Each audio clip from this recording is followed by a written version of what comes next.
नमस्कार। आज हम कुछ दिलचस्प स्रोतों पर बात करने वाले हैं जो अरब सागर की एक काफ़ी जटिल तस्वीर सामने लाते हैं। ये सिर्फ भारत के पश्चिमी तट का पड़ोसी समंदर नहीं है, बल्कि एक बहुत बड़ा एक विशाल जल क्षेत्र है। और ये इतिहास, भूगोल, अर्थव्यवस्था और जीवन को भी बड़े अनोखे तरीकों से जोड़ता है। हमारे पास कई तरह के लेख हैं, कुछ रिसर्च पेपर्स भी हैं और नोट्स। तो हमारा मिशन है इनमें से जो सबसे अहम जानकारी है उसे निकालना और ये समझना कि अरब सागर आज और भविष्य में क्यों इतना मायने रखता है। हाँ, बिल्कुल। ये वाकई एक बहुत दिलचस्प विषय है। पहली नज़र में तो लगता है कि भई ये हिंद महासागर का एक हिस्सा ही तो है। लेकिन जब हम स्रोतों में दी गई बारीकियों को देखते हैं, जो डिटेल्स हैं, तो इसकी कई परतें खुलती हैं। जैसे भौगोलिक रूप से ही देखें तो इसका फैलाव बहुत बड़ा है।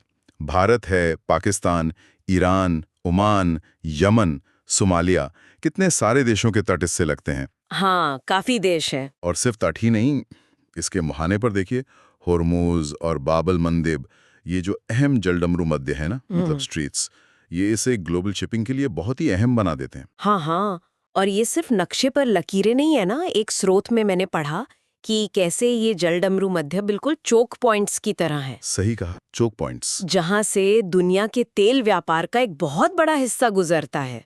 मतलब यहाँ जरा सी भी गड़बड़ हो जाए तो पूरी दुनिया की अर्थव्यवस्था हिल सकती है। बिल्कुल। इसका भूगोल सीधा सीधा जुड़ा है वैश्विक राजनीति से, सुरक्षा से। और ये कोई आज की बात तो है नहीं। नहीं, बिल्कुल नहीं। अगर हम इतिहास देखें, जैसा कि कई पुराने दस्तावेजों और लेखों में मिलता है, तो अरब सागर हमेशा से, मतलब सदियों से, सभ्यताओं के बीच एक पुल की तरह रहा है। ये सिर्फ एक रास्ता नहीं था।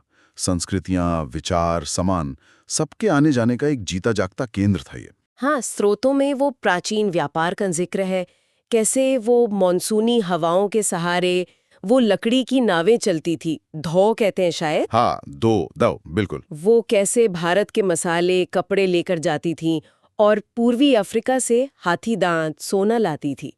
एक स्रोत में तो मुझे याद है 15वीं सदी के एक अरब नाविक की डायरी का जिक्र था। अच्छा। हाँ, उसने लिखा था कि कैसे गुजरात के तट से ओमान तक जाने में हफ्तों लग जाते थे और सब कुछ हवा पर निर्भर था। बिल्कुल, वो हवाएं तो थीं इस पूरे व्यापार की जान, जीवन रेखा थी वो। और ये सिर्फ यहीं तक सीमित नहीं था, मतलब क्षेत्रीय व्यापार ही नहीं था। जब यूरोपीय ताकतें आईं, पुर्तगाली, डच, अंग्रेज, तो इसी सागर ने उन्हें पूरब का रास्ता दिखाया। हाँ, वास्को डी गामा का भारत पहुंचना वो तो एक टर्निंग पॉइंट था। यकीनन, लेकिन कई स्रोत इस बात पर भी जोर देते हैं कि उसे रास्ता दिखाने वाले कौन थे। वो स्थानीय गुजराती नाविक थे। उनका ज्ञान यूरोपियनों से कहीं ज्यादा था उस वक्त। अच्छा, ये दिलचस्प है। हाँ, तो ये सागर सदियों से ज्ञान और कॉमर्स दोनों का संगम रहा है। और इसी व्यापार ने इसके किनारों पर बसे शहरों को कितना समृद्ध बनाया। स्रोत बताते हैं मुंबई, कराची, अदन, मस्कट, ये सब बंदरगाह। हाँ, बिल्कुल। ये सिर्फ माल उतारने चढ़ाने की जगह ही नहीं थी। यहाँ तो विचार, भाषाएं, लोग सब मिलते थे। एक रिसर्च पेपर में था कि कैसे 19वीं सदी में जब स्टीम इंजन आया तो अदन जैसे बंदरगाह अचानक बहुत महत्वपूर्ण हो गए। हाँ, क्योंकि वो कोयला लेने के लिए रुकने की जगह बन गए। सही। जबकि पहले जो बंदरगाह सिर्फ हवा पर निर्भर थे, उनकी अहमियत थोड़ी कम हो गई। ये दिखाता है कि कैसे टेक्नोलॉजी बदलती है तो रास्ते और शहर भी बदल जाते हैं। और आज अगर देखें तो इसका आर्थिक महत्व बिल्कुल एक नए लेवल पर है।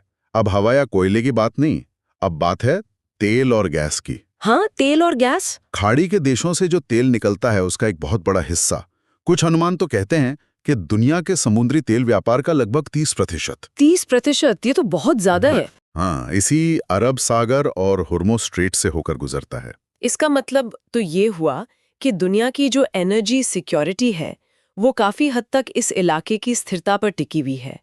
स्रोत बताते हैं कि यहाँ से रोजाना लाखों बैरल कच्चा तेल टैंकरों में भरकर दुनिया भर में जाता है। हाँ, लाखों बैरल रोज। और ये सिर्फ तेल की बात नहीं है, कंटेनर शिपिंग, उसका भी ये एक मेन रूट है। एशिया और यूरोप के बीच का ज्यादातर व्यापार स्विज नहर के जरिए इसी रास्ते से होता है। अच्छा, कंटेनर भी? हाँ, एक रिपोर्ट के मुताबिक हर साल खरबों डॉलर का सामान इन समुद्री रास्तों से गुजरता है।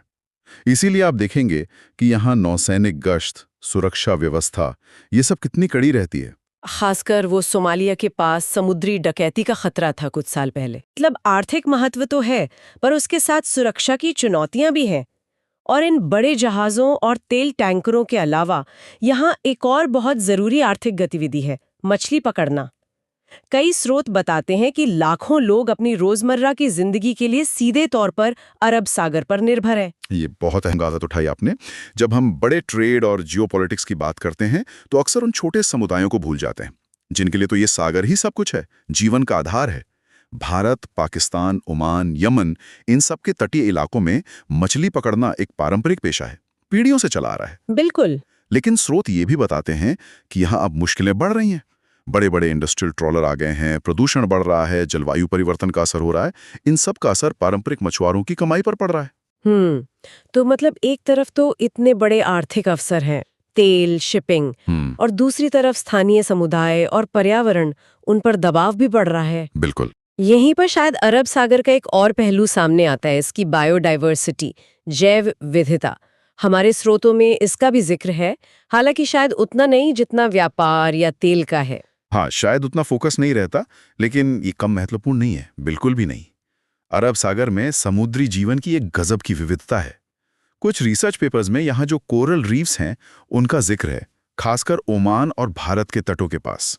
कोरल रीफ्स भी हैं? हाँ, और ये रीफ्स हजारों तरह की मछलियों और दूसरे जीवों के लिए घर का काम करते हैं। यहाँ वेल, डॉल्फिन की कई प्रजातियां मिलती हैं। कछुओं के लिए भी ये एक महत्वपूर्ण ब्रीडिंग एरिया है। मैंने एक स्रोत में पढ़ा था, वो अरब सागर के उत्तरी हिस्से में एक खास हम्पबैक वेल की आबादी है। हाँ, अरेबियन सी हम्पबैक वेल, जो शायद दुनिया की सबसे अलग थलग रहने वाली वेल आबादी है, मतलब जेनेटिकली बिल्कुल अलग। ये दिखाता है कि यहाँ अभी भी बहुत कुछ ऐसा है जिसके बारे में हम शायद बहुत कम जानते हैं। बिल्कुल सही। और इसी के साथ चिंताएं भी जुड़ी हुई हैं। एक रिपोर्ट मैंने देखी थी घोस्ट नेट्स के बारे में, मतलब वो मछली पकड़ने के जाल जो समुद्र में छूट जाते हैं या खो जाते हैं। अच्छा, घोस्ट नेट्स। हाँ, उनमें फंसकर कितने ही समुद्री जीव मारे जाते हैं, वेल, डॉल्फिन, कछुए। इसके अलावा जो कोस्टल डेवलपमेंट हो रहा है, प्लास्टिक प्रदूषण है, जहाज़ों से कभी कभी तेल रिसाव हो जाता है, ये सब यहाँ के नाजुक इकोसिस्टम के लिए बड़ा खतरा है। कुछ वैज्ञानिक स्टडीज ये भी बता रही हैं कि समुद्र का तापमान बढ़ रहा है, ऑक्सीजन का लेवल कम हो रहा है कुछ इलाकों में। डेड जोन्स जिन्हें कहते हैं। हाँ, डेड जोन्स, वो भी यहाँ के समुद्री जीवन को बुरी तरह प्रभावित कर रहे हैं। तो ये तो वाकई एक बहुत ही जटिल तस्वीर उभर रही है। एक तरफ ऐतिहासिक व्यापार मार्ग, दूसरी तरफ आधुनिक अर्थव्यवस्था की लाइफलाइन, तीसरी तरफ इतनी समृद्ध लेकिन खतरे में पड़ी जैव विविधता, और इन सब के बीच वो स्ट्रेटेजिक और सुरक्षा वाली चिंताएं। ये सिर्फ पानी का एक बड़ा सा फैलाव नहीं है, ये तो कई परतों वाला एक पूरा सिस्टम है। बिल्कुल सही कहा आपने। एक ऐसा एरिया है ये जहाँ ग्लोबल हित और लोकल हित दोनों हैं। कभी कभी टकराते हैं, कभी कभी जुड़ते नहीं हैं। एनर्जी सिक्योरिटी, इंटरनेशनल ट्रेड, पर्यावरण का संरक्षण, लोकल लोगों की रोजी रोटी, ये सारे मुद्दे यहाँ एक साथ मौजूद हैं। स्रोतों को देखने पर यह बात बिल्कुल साफ हो जाती है कि अरब सागर को किसी एक नजरिए से देखना, मतलब सिर्फ व्यापार या सिर्फ भूगोल, वो अधूरा होगा। वाकई इन सभी स्रोतों से गुजरने के बाद ये तो स्पष्ट है कि अरब सागर सिर्फ भूगोल की किताब का एक चैप्टर नहीं है, ये तो ग्लोबल स्टेज पर एक बहुत महत्वपूर्ण खिलाड़ी है जिसका असर दुनिया भर में महसूस होता है। इसने इतिहास को बदला है और ये भविष्य को भी प्रभावित करता रहेगा। और इसी भविष्य को लेकर एक बड़ा सवाल खड़ा होता है, जैसा कि कई विश्लेषणों में इशारा भी किया गया है। हाँ, बिल्कुल। तो चलिए उसी विचार के साथ आज की इस चर्चा को समाप्त करते हैं। भविष्य की ओर अगर हम देखें तो एक तरफ ग्लोबल ट्रेड और एनर्जी की मांग तो बढ़ने ही वाली है, ऐसा अनुमान है। जाहिर है इससे इस समुद्री रास्ते पर दबाव और बढ़ेगा। दूसरी तरफ क्लाइमेट चेंज और प्रदूषण के खतरे वो भी गंभीर हो रहे हैं, और साथ ही जो क्षेत्रीय ताकतें हैं उनके बीच रणनीतिक होड़ भी तेज हो सकती है। ये सारे फैक्टर्स एक साथ काम कर रहे हैं। हाँ, तो ऐसे में सवाल ये उठता है कि इस इतने कीमती और इतने नाजुक समुद्री क्षेत्र का इसका स्थायी प्रबंधन कैसे होगा? क्या हम आर्थिक विकास, ऊर्जा सुरक्षा, पर्यावरण संरक्षण और क्षेत्रीय स्थिरता, इन सब के बीच एक सही संतुलन, एक बैलेंस खोज पाएंगे? ये एक ऐसा सवाल है जिस पर मुझे लगता है आने वाले समय में लगातार सोचने और काम करने की जरूरत होगी।